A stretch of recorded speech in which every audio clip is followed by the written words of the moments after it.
Carroll bringing it forward. Thompson's making the run. Carroll hangs on to it though. Still Davy Carroll. Could go all the way here. Oh, what a goal!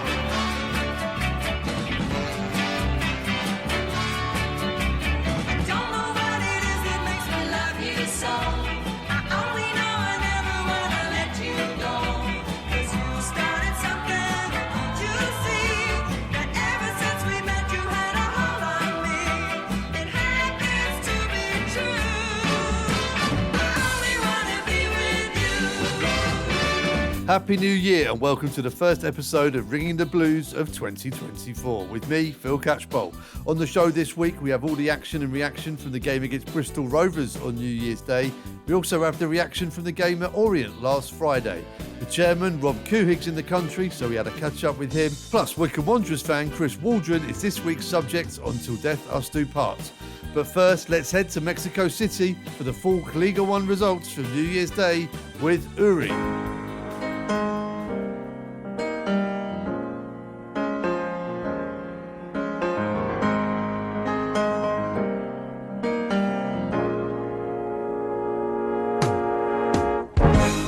We are ringing the blues from Mexico City. It's a new year 2024 and it's me, Uri, with the results for League 1.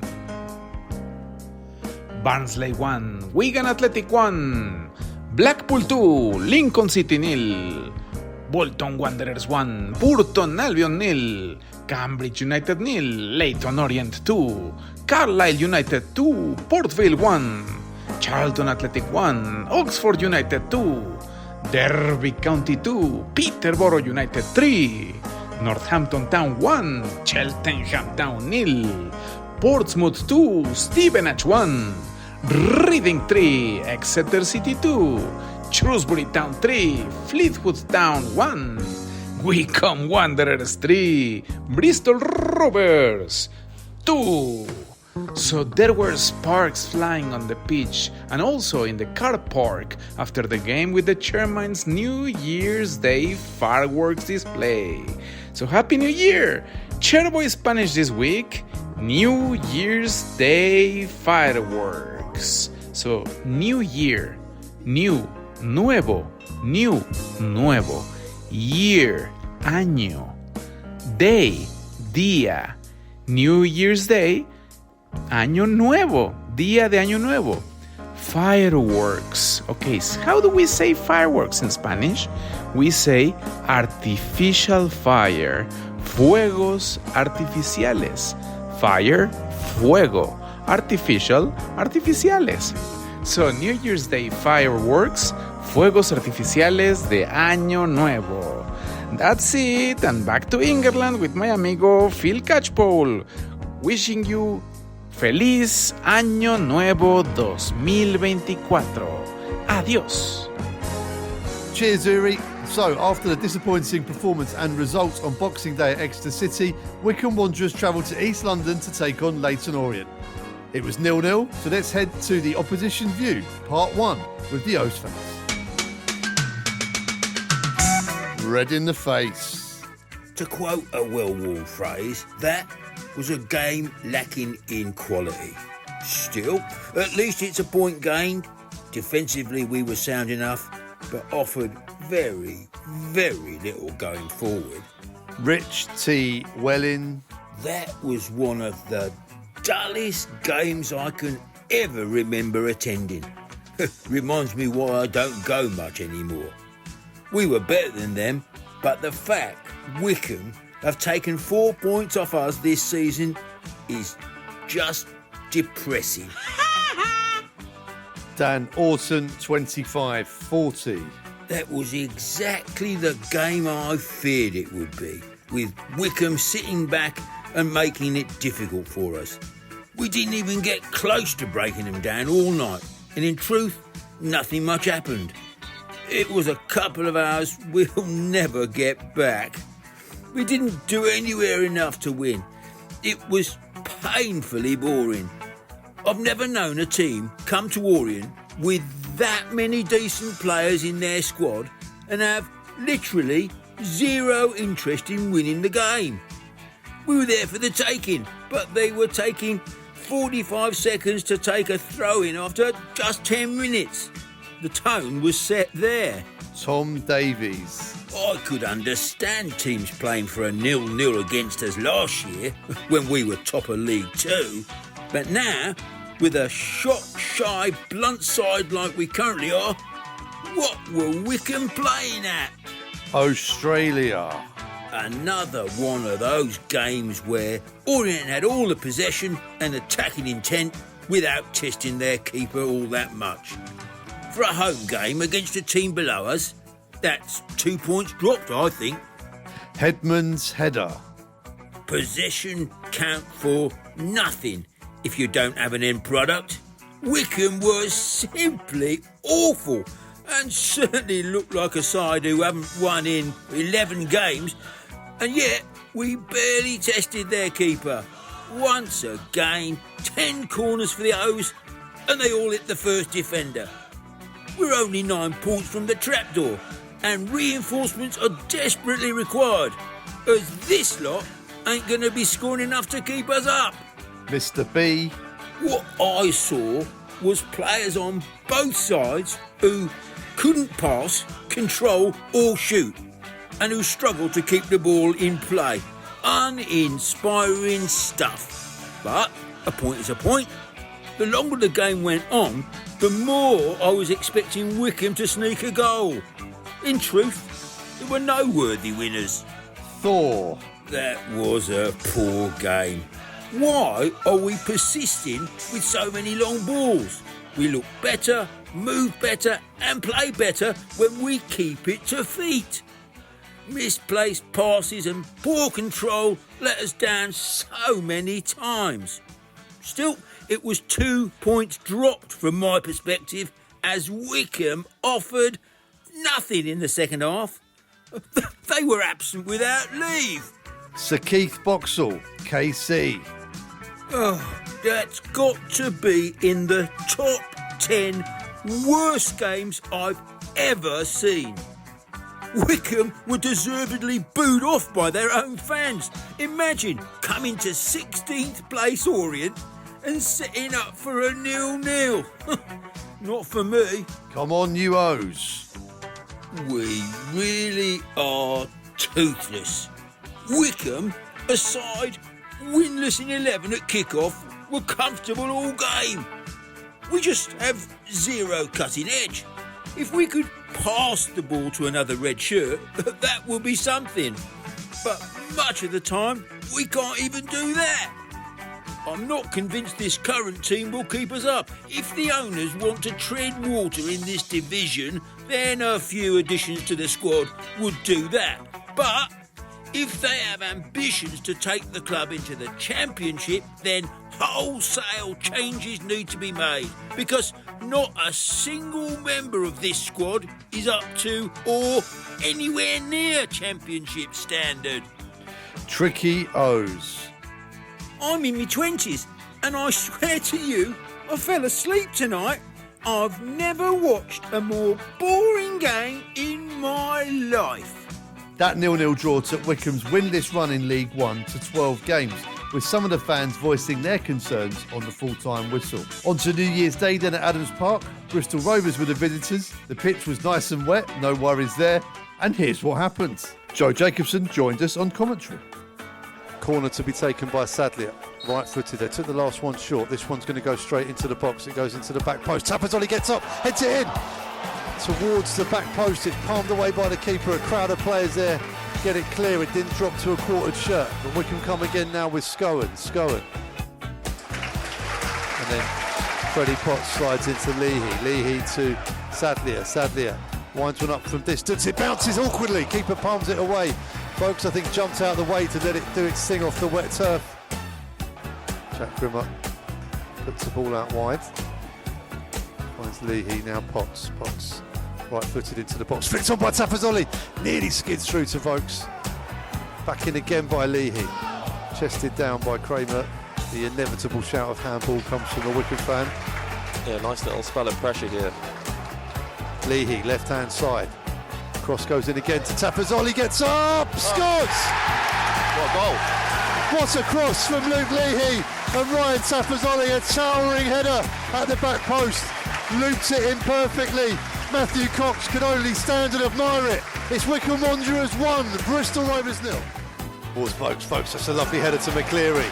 McCleary running onto it on the right hand side, cuts it back, first time to Taylor, sadly beaten away by the keeper, and the rebound is inches away from Dale Taylor. How's that not gone to him? Potts back to Sadlier, goes for goal again, right footed curling effort first time, and how have Wycombe Wanderers not doubled their advantage?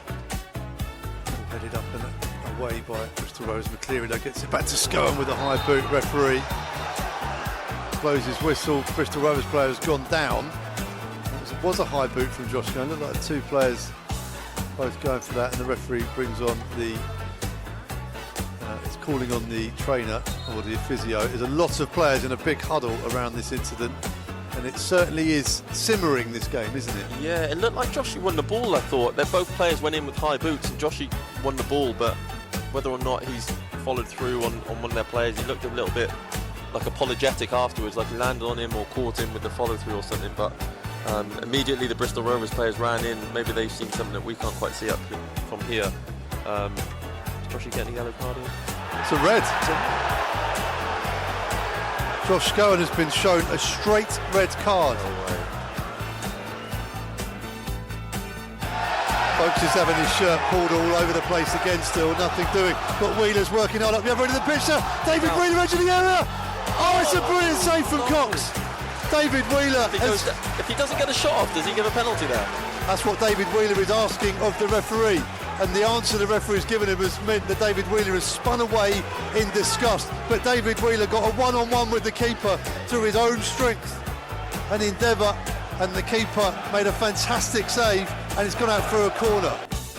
Set piece important for Wycombe, it's crossed in. Tapazzoli up again! Yes, it's there! Sam Vokes! A goal on New Year's Day for Vokesy! He did it 2 years ago at Charlton, and he's done it again at Adams Park today. Taff headed it down, and Vokes stabbed it into the roof of the net. It's Wycombe Wanderers 2, Bristol Rovers 0. Cox takes his time, but can only pick out Potts in the midfield. And now it's Leahy. Leahy's through a goal. Leahy goes round the keeper. And yes! Luke Leahy, fantastic. The calmest man in the building. Takes it round the keeper. He looked up and strutted it across the goal line. It was on target, and the defender couldn't help himself. And it goes over the line. Leahy's claiming it, but Wycombe Wanderers have a 3-goal lead here at Adams Park. Ball rolled in to the edge of the Wycombe area. Shot comes in and goes to the back post, and there is the goal. Chris Martin has got his goal. Keogh's there to head clear. Wheeler 2. Drops down on the volley. Great save. What a save. What a save. Mark Quist was already celebrating, I think. And Striek with 2 fantastic saves. Ball on the left for Rovers. It's crossed in again. This time it goes through and it is in there. It's 3-2. Evans, edge of the penalty area. Giovanni Brown goes for goal. Just past the post. And the referee blows his whistle. The heart skipped a beat at the end there. I think my heart was in my mouth. Joe's was as well. Oh my word, what an end to this game. Wycombe Wanderers have clung on, having led 3-0 going into stoppage time. They've won this one 3-2, and that's the all-important part, isn't it, Joe? The win. The win is all that mattered, and in the end, the second and third goals were so important. You can see the players on the pitch now, the Wycombe players, they're not really celebrating too much. I think it's more of how tired they are, how hard they've worked today. They didn't really get away with one in the end, but everyone just waited for that ball to nestle into the corner from Giovanni Brown, but thankfully it went wide. The Bristol Rovers players are out on their feet. You know, they've created a lot. Unfortunately for them, they can do it, but I'm buzzing, you know. First win for, seems like forever. Boys thoroughly deserved every minute of it today, especially going down to 10 men to score those 2 goals after Joshy got sent off. I think they showed such character to stay strong, stay resolute. Everything you want from a Wycombe performance was there today. Gaffer, the 3 points to kick off the new year. Happy New Year. Yeah, really pleasing. I thought we were immense, if I'm honest. I thought first half we were full of energy considering the schedule that it's been. to a man. I thought the boys were incredible. I'm so proud of the group. We've had so much thrown at us this season, and I'm sure we'll continue to do so, but you can never question the character and the resilience of that group because, I thought they were fantastic today. It was an excellent team performance. 1-0 at half-time. Second half started very well. The second goal didn't come, but then the red card did, and obviously then that can change a game. But the response again was excellent. Yeah, character.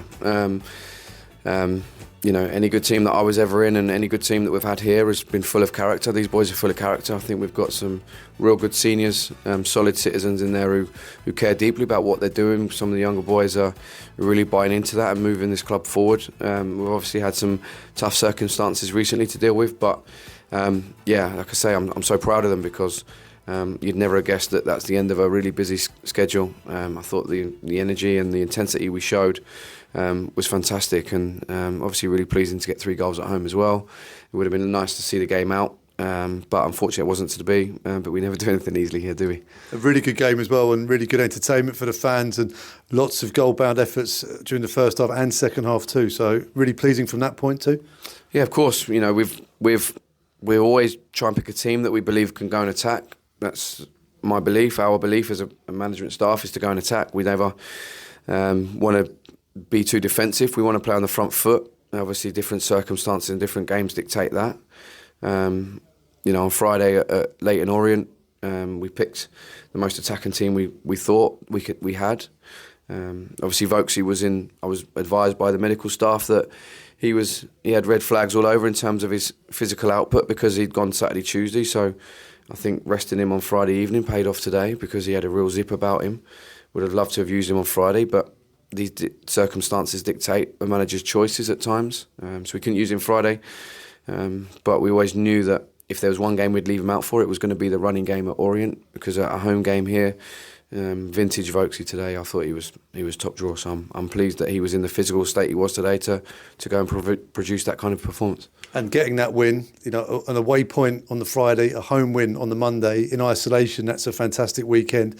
Now you've got the win, and the win list run is over. Does that mean those decisions now could be taken a bit calmer by the fans who maybe scrutinise everything when we're on a bad run?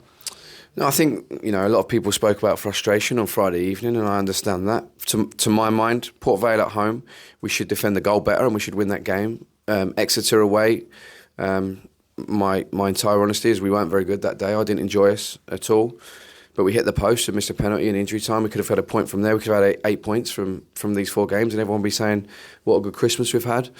So I understand the scrutiny, I understand every moment, but in a busy period like this, we have to manage the players, especially when they're of an age, and we have to make sure that they're, I don't want to just, put players out there when they're not physically ready. We need to make sure someone like Vokesy is a real top player in this level, a real top player for us, a really important character, and we have to make sure that we use him at the times that's right. Some of the younger guys can go and go and go. So look, it's part of the job. I understand it, but. I just have to speak of the pride of the performance today, irrespective of the result. The performance was incredible. The energy and the intensity with the boys and the quality they played at. I don't know how many shots we had, but I'm going to guess quite a few. Felt like there was a lot of goal-bound efforts. Really, really pleased to share that moment with the supporters at the end, who have backed me and this football club for a number of years now, and I'm so proud of how we conduct ourselves, and I'm so thankful for their support. So. Great atmosphere inside Adams Park today. The lights were on when it's dark. I thought the players responded second half to that support and the way they were all on. So, a good day. And down to 10 men with 30 minutes to go, the crowd played their part. You had a very good view of the incident. What was your take on that red card? Yeah, I'll be honest, I thought... So my first instance of I saw Joshy got the ball, and I thought the player put his head down. I obviously didn't realise that there was some blood on his face. Because then that shocks me that the referee gave the red card. So that was obviously a big moment in the game. Joshy's never, going to hurt someone on purpose. He's a tough tackler. He's all in, but he's an honest guy. I actually didn't realise that he'd connected, but obviously saw the blood afterwards. But the way the boys responded to that moment. Was incredible. Obviously changed shape a couple of times just to try and solidify the middle of the pitch because they were trying to get through the middle. With our 4-4-1, it just felt like we were a bit open, so went to a 5. just to solidify the middle. I thought we defended well until the last couple of moments. But when it's been so long without a win, and when it felt like it was a slightly erratic game by that point, there was lots going on. The boys, incredible. Wycombe Wanderers manager Matt Bloomfield speaking to me there after the 3-2 win against Bristol Rovers at Adams Park on New Year's Day.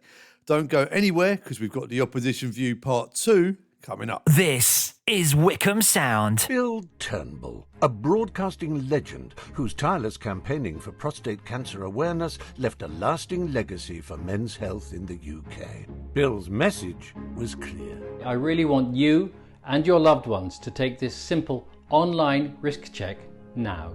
Let's honour Bill's legacy together. Let's get men across the UK to check their risk. Let's broadcast it like Bill. Check your risk. Share the risk checker. Save lives. Online, on Radio Player, and on 106.6 FM. This is Wycombe Sound.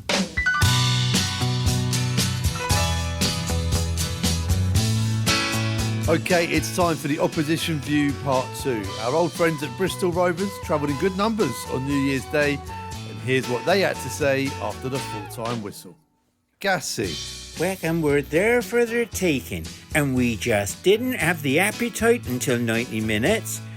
We should have been slaughtering that team today. Once we brought on our better players, it was only the post-superb goalkeeping and blind luck that stopped us from drawing or winning that game.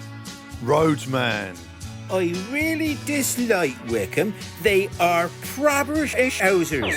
Kings of dirty football, time-wasting, continual long throw-ins, over-aggressive, and with awful fans. The ref handed out 3 yellows to them just for time-wasting. It all started back when they called that game off because of the lightning. Ainsworth took them to a new level of violence, and Bloomfield has carried it on. One day we are going there and beating them by 3, 4 or 5 to kill this jinx they have over us. Jack Slade. Wycombe Wanderers, who have never won a domestic league trophy. Wycombe Wanderers, who've never won a league division. The same Wycombe Wanderers who average 5,000 every home game, and that's only 55% of capacity. Their club is small, 10-part, and hated by all of the EFL. Clive. It was noticeable that the Gas received more applause at the end than the home team, 7 of whom received a card. The only 2 Rovers cards were for trying to stop their time wasting. A bad day at the office for Rovers, but some excellent play at times. Wycombe will do well to stay up based on the fare they're serving up today, whereas the Gas looked good enough at times to still have some hope of the playoffs. Cornish pasty gas. How can we beat Bolton, Pompey and Charlton and then lose to this filth? Not 1 in 12 games. And these smashers going up 3-0 with 10 men? I just don't get it. It must be that we're knackered or actually went out on the sick last night. Qatar gas. We were only inches away from what would have been an undeserved point. It probably would have been at least 4-0 if they'd kept 11 on the pitch. You have to hand it to their keeper today. He was absolutely brilliant. He made some great saves and punched away or caught any crosses that were anywhere near him. Wareham gas. To be fair, I thought Wycombe played well today after a bad run and produced the kind of effort we all want our sides to give. Their keeper played well, but I thought he was booked earlier, and then when he was booked after trying to hold the ball after our first goal, I was expecting a red to be shown. Presumably it was somebody else. The ref did okay, although Vokes was lucky to be still on the pitch after avoiding the second yeller. I would imagine the Wycombe player sent off will be in even deeper trouble after refusing to leave the field. Hugo the Elder. Wycombe have been decent today. Vokes was excellent. And despite our blue-tinted glasses, his second challenge was not a booking. We, on the other hand, have been utterly crap all over the pitch. Cox kept the score down. Justin Blue. 2 late goals against 10 exhausted men does not excuse this horror show by Rovers. At 1 down against 10 men with half an hour left, we should have been able to turn it round and win. Instead, we fell asleep and imploded. I hope we can learn from this. Jeff NZ. Despite the last 10 minutes, overall we were out-muscled, out-fought and out-thought. It was up there with our worst performances of the season. Cox and Martin are the only two who can hold their heads up after that. It will be a quiet ride home on the team coach tonight, and rightly so, as they reflect on a terrible performance. Last minute winner. I just remembered. Wycombe have done the double over us now. We certainly have.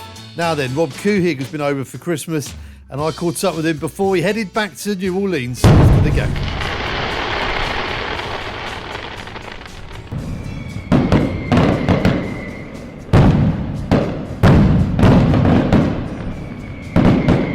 Rob, Happy New Year, and we should say very Happy New Year because we got the year off to a win.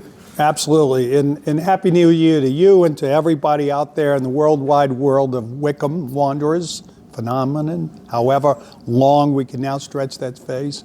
The fireworks have cleared. Now it's a beautiful day, the day after the Bristol Rovers game. Yeah. But now we're looking ahead for the rest of the year, rest of the season, rest of the year as well. A lot of noise around the manager and the run of form, fans on social media as they like to do, and on the forums, etc. What's been your take on the whole thing throughout the run of this form? Well, let me say this: I never equivocated my support of Matt. I think he's a good manager. I think he's a good young manager. And look, we all do things differently, and he's learning his craft as we go, as it were. But go back and look at what's happened. Of his top 11 players, 12 of them have been injured in substantial seasons, or substantial parts of the season. You miss a Sam Vokes for as many games as you did. He's one of our top players. Luke got hurt. Name me somebody who hasn't missed a game, or 2 games, or more likely 4 games. And so, look, I don't believe in excuses. I've talked with the players about it. I've talked with Matt. But facts are facts. If you pick your best 11 and then they can't play, you don't do as well as you might. So, in a way, it's been good for us. It's a way for us to learn.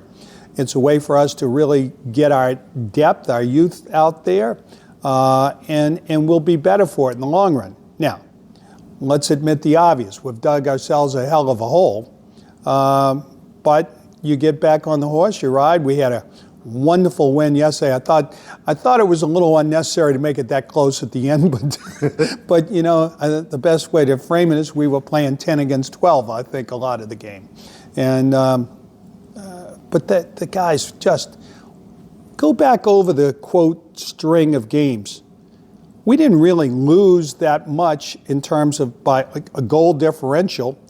Right now, the reason we have a negative goal differential is our first 2 games of the year. Pure and simple. You get rid of those 2 and we're positive. So I know everybody thinks I'm a Pollyanna and all that. We have tough discussions. Anybody who knows me knows that I look them in the eye and tell them what we want and what we expect, but I also believe people can set their own reasonable expectations, and Matt's done that. He approaches his job with vigor. He's got insight, he's got good help, he's not afraid to ask others for help, and that's all I want. And we're in January now. The window is open, and that's the other thing that fans will be keen to find out about is the business that this club will be doing in the next 4 weeks. Well, rather than wait a long time, we signed a guy 4 hours after it opened, apparently. Or we're in the process of signing, I guess, technically. Yeah, and I met with Matt early this morning, and we've gone through what we think is a reasonable approach to the transfer window. We're not going to go out and spend oodles of money because there's a limitation I didn't understand as much as I do now. I can't simply write a check and say, go spend it. We're limited by the league and by the FA to our SCMP, which Tom Holder works for us, and it's a percentage of actual football revenue. So if we have a game out here and instead of getting 6,000 fans, we have 5,000, that reduces our capacity to spend on the team. Fireworks do not, incidentally, reduce that capacity. In fact, they work to the contrary. The attendances have been slipping down a bit this season. I guess that's a combination of many things: movement of games, form, other influences like the economy, etc. Yeah, I'm not as worried as people would have. There's a negative element that says, the attendance, they're not off that much. And when you move 3 Saturday games where you would have expected a near full house to a Tuesday night in October that's freezing, shockingly 3,000, 2,000 less people come, and that throws off your attendances. But when I look at it, there's more we can do as a club to invite people in. We're working day and night on trying to get the additional road in. There are every once in a while glimmers of hope out there that we're polishing. We're trying, little things. Will be completed, according to Neil, all of the new bathroom facilities in the next month or so here. It's not the type of thing you put on a big billboard. Come to Adams Park and see our new toilets, but there you go. No, we just stick it on the away end instead. That's it. The new roads, you just mentioned it there. The fans are, often wonder what is happening with that. Obviously, it's the bureaucracy of it as well. But is it still, at the time you said that this is a very quick fix. This can be done very quickly. The road can be put in less than 60 days. And if I sound exasperated, it's because the road can be put in less than 60 days. And we have met bureaucratic, I wouldn't call it interference. It's people doing what they perceive to be their job. But think about it this way, in very simple terms. The toughest part of any week to get through West Wycombe is Saturday afternoons. We're trying to take the traffic off of the road going through West Wycombe and make it better for the people there. The toughest time when you get near to the sands and towards the industrial park is Saturdays. We're trying to reduce some of that traffic. And instead, and look, people pull off into the exact place we're talking about now 20 times a year to go to the auto shows that they have in that exact location. So I don't understand it. The only thing I can say in fairness to the bureaucracy in the county is it's the same everywhere in the world. People believe and understandably have a job to do. We're trying to help them. But if you read the traffic report that was just issued, this is beneficial not just to the football club, but to the community at large. Okay. So do I sound exasperated? Watch this space then. Watch this space for the second year in a row. Outside investment, what's going on there?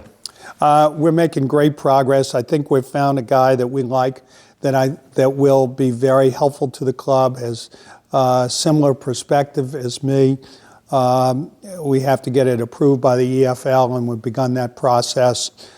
Look, it's not going to change things a great deal. It make me breathe a little easier probably, but remember again, the SCMP number can't change until we change what's going on out here. The other thing that can happen, and that I thought would have happened by now, is the EFL Premier League deal. That will have a huge effect on everybody in football. First, the Premier League is understandably hung up on this idea of how much money they're going to pay down. Whether it's this much of their total income or that much. And look, for some clubs, that's going to be important to them. It is to everybody. But the thing that they're actually proposing that I am in favor of is a limitation on how this money can be spent. There are those in the EFL who think that it should be unfettered and it simply goes into the SCMP calculation, off you go. I am of the people who believe it should be part of an overall spending cap so that we're not just taking money, putting it into the hole and saying, well, you can continue to spend yourself into oblivion. Without significant spending caps, all we're doing is trading one devil for another. To me, it's the sort of pivotal issue for English football right now. Do we really want to save it as it exists? Promotion, relegation, opportunity for advancement, and do we want to do it in a way that makes sense for all clubs? So that whether it's a Wycombe or a Derby, they have an opportunity to succeed on their own industry, and not just because they've gone out and gotten the latest billionaire who's decided to, and quote, invest money, but it turns out he has the capacity to stop at any time. Look at what's going on at Reading. Absolute disaster. Not because the owners didn't have the money, not because they didn't put it into infrastructure, but one day they woke up and said, well, that's it, we're done, and they've moved on. How's your WhatsApp group of your American friends who are involved in football clubs? Actually, it's pretty good. You know, I was at Leyton Orient, and Nigel Travis, who's originally from there, he had us on Leyton Orient television. Pale substitute, my friend, to Wanderers TV. I mean, I did see it, and you did wear a tie on there, which I was quite surprised about. My brother Kevin was in town. He makes you wear a tie. He makes me wear a tie. I wore one yesterday. Yeah. He got on the plane this morning.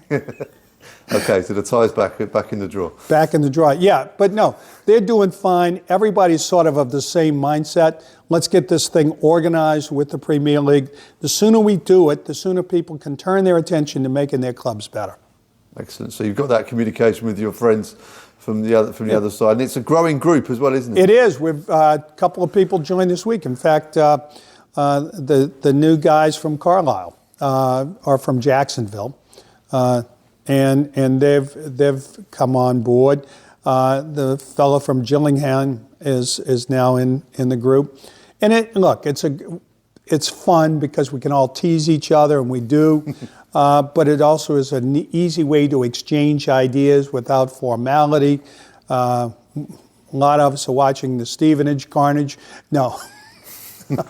Because Phil Wallace, I think, is one of the great owners in this league and has been. So we tease him a little bit, and of course he's been having his way with us this year up until, I guess, yesterday. That's not a rock falling in the water, is it? No. There we are. Interesting word you use there, fun. I guess this run of form has probably been the first real test of your ownership in terms of Wycombe's fortunes on the pitch. I mean, famously, you took the club on and then immediately Wycombe went on a huge upturn and got to the Championship for the first time. Is it still fun? Oh, yeah. But you forget, when we were in the Championship, we managed to not score for 7 games. We have had as long a string of non-winning as this before.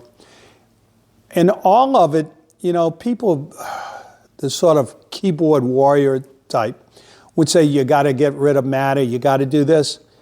Here's what I've learned in life and in business. If you have a dedicated path and you believe in it, you should follow it.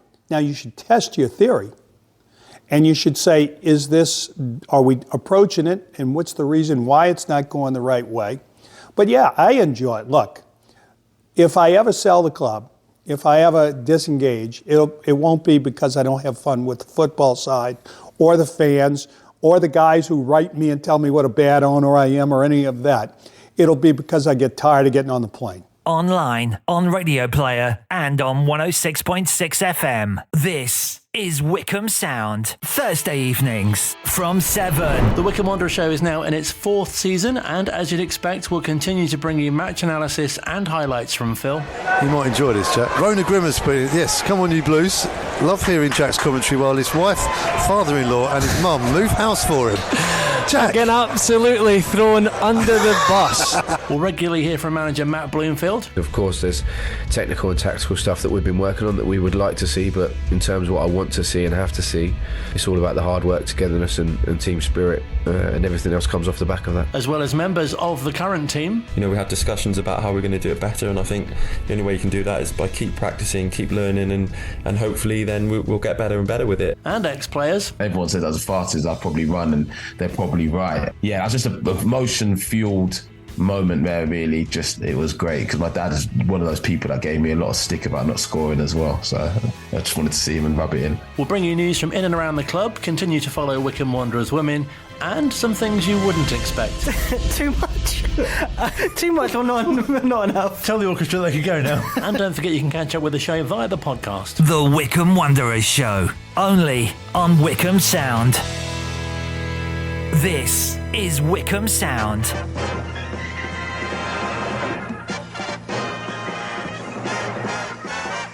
Right, it's that time of the show, and it's called Till Death Us Do Part, where we talk about our fabulous Wycombe Wanderers memories with fans of our great club.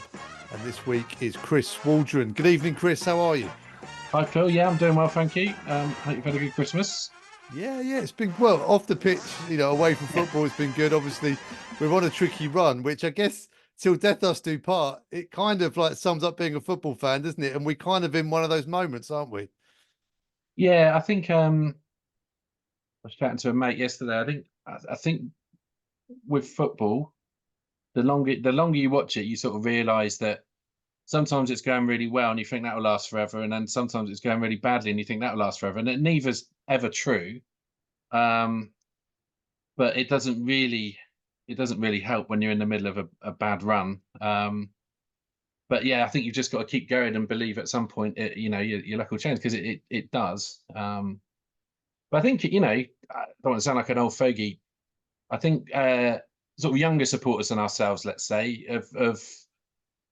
have been supporting for an unprecedented period of success.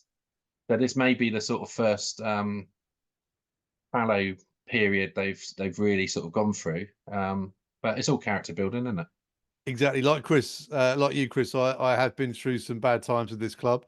I'm not, without revealing our respective ages. But where did it all begin for you? What was the introduction of Wycombe Wanderers into your life? So it was in the 80s. It was at Lokes Park. It was towards the end of the Lokes Park era, sort of Jim Kelman era. And I've been going through it, and I know the sort of approximate time of my first game. So I remember the Gary Lester testimonial against Spurs, and then there were some other games around there. One that sticks in my mind, we played Stafford Rangers and we beat them 6-1, and both Mark West and John Kerr scored hat-tricks. Magnificent game. And then there's other games I remember. I remember a game where, as you know, the ground was right next to the Wycombe General, and my dad was in hospital, and I remember looking up, and he'd got someone to wheel him to that. You remember that corridor that you could sit in and watch the games from? Yeah. Up in the hospital. So I remember waving up at him at a game. Yeah, there was other games. There was one season where it sort of looked like we were on the verge of something under Kelman, and there were some games toward the end where we had some really like massive crowds. I think we played Kidderminster. I think we beat them 1-0. Andy Kerr scored. Played Macclesfield, and then Kettering. Kettering beat us, and that sort of was the end of the dreams of it. But we were starting to get like 4,000 plus crowds again, and up until that time, I'd not seen crowds that big. And you kind of thought, there's something here. If we can get a bit of momentum going, there's something here. And then, of course, so I'd describe that as sort of phase one of my supporting, and then the move to Adams Park and Martin O'Neill, that sort of, it took off again, and I was that bit older, and I could start going with my mates, and we'd meet down at the train station, get on the bus, and it was just all, yeah, it was a magical time, really, wasn't it? And I always think I was the right age. I was 14 when we moved to Adams Park, and so that period, so the O'Neill years took me sort of from my mid to late teens, and it was fantastic. What a time. Right, let's go back in then. So we go something old, and that's your best ever Wycombe Wanderers memory? Yeah, so I'm not going quite that far back. I've been trying to think. I'm going to come up with the cliched answer because I just can't not say it. But I was trying to think of a few. And one that stuck in my mind briefly is we played Preston away in our first season in the league. And my brother, and I always remember sort of experiences around games as much as the games themselves. My brother was at college up in Lancaster, so a big group of us went up on the Friday night to stay in Lancaster, and he got hold of the college minibus, and so we all piled into that St Martin's College Lancaster minibus to go to the game, and it was such an eventful game. It was on their plastic pitch, and there was all sorts going on. We were on this terrace down the side, and then just before kickoff, they let a load of their fans in behind us who weren't the friendliest bunch. But anyway, long story short, Hakan Hayretin scored a 40-yard screamer in the last minute, and it was fantastic.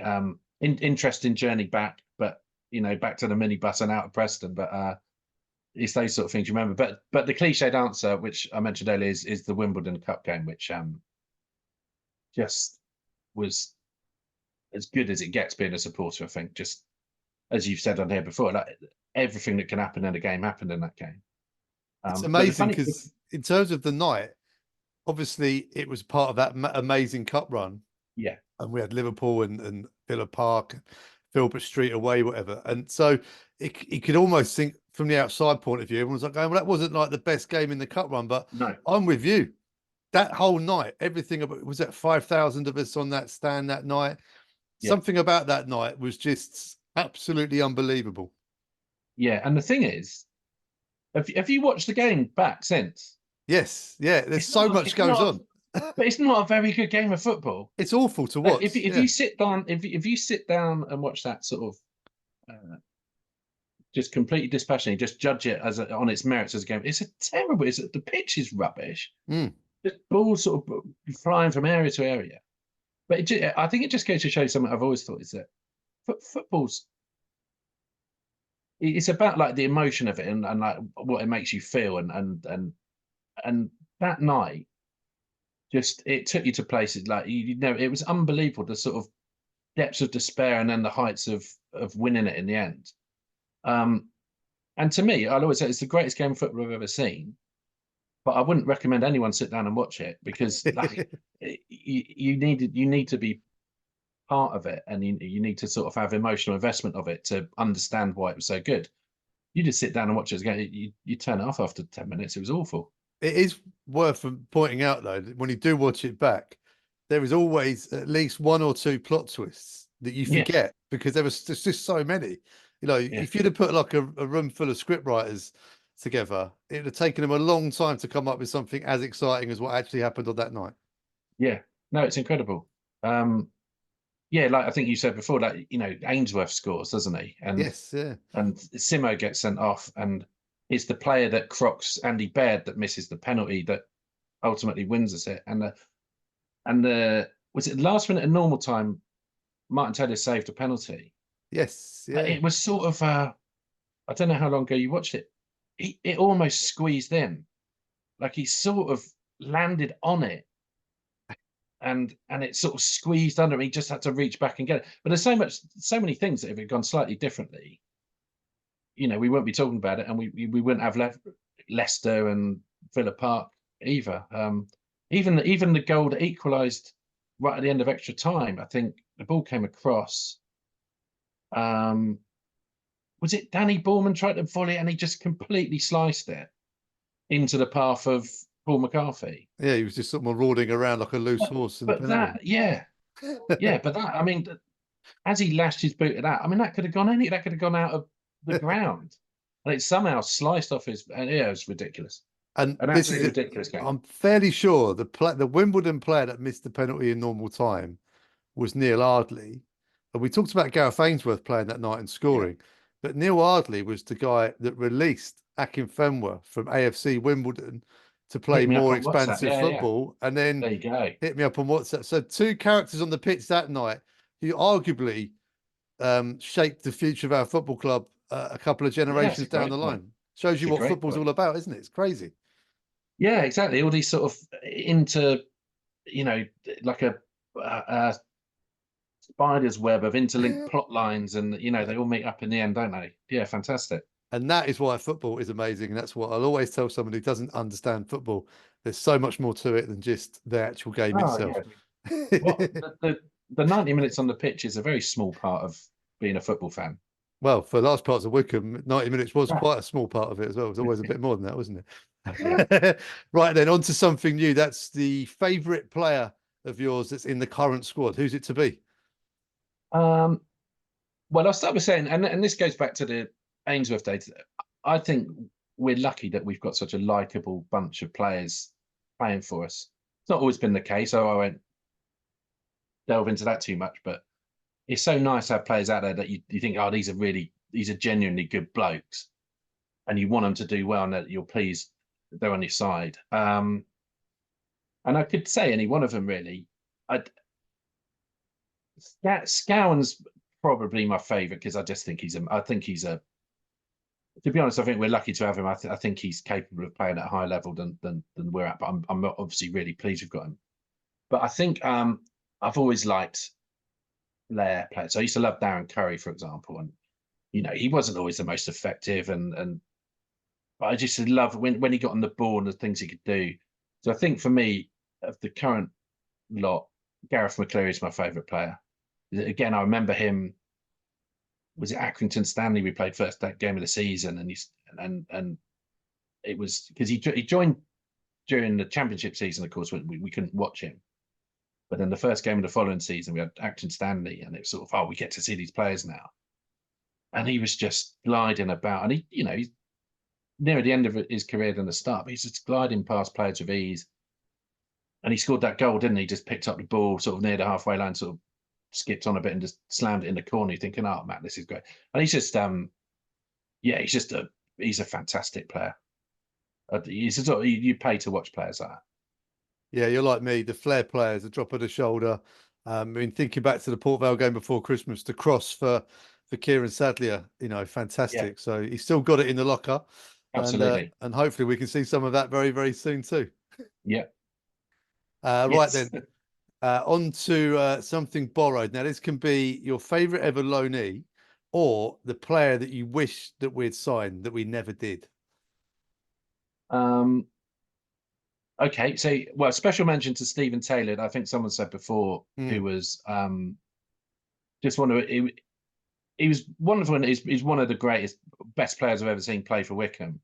But also the fact that this teenage kid seemed to play as though his life depended on it, and he'd been a lifelong fan of the club. But he's sort of lap of honour after. It was the way he sort of took to us, and consequently we took to him. It was quite a special thing. I think he wasn't here very long, but I think my answer is actually it fulfills both criteria because Sam Parkin, going back to that Wimbledon game and that cup run, he came in that season. He was absolutely fantastic.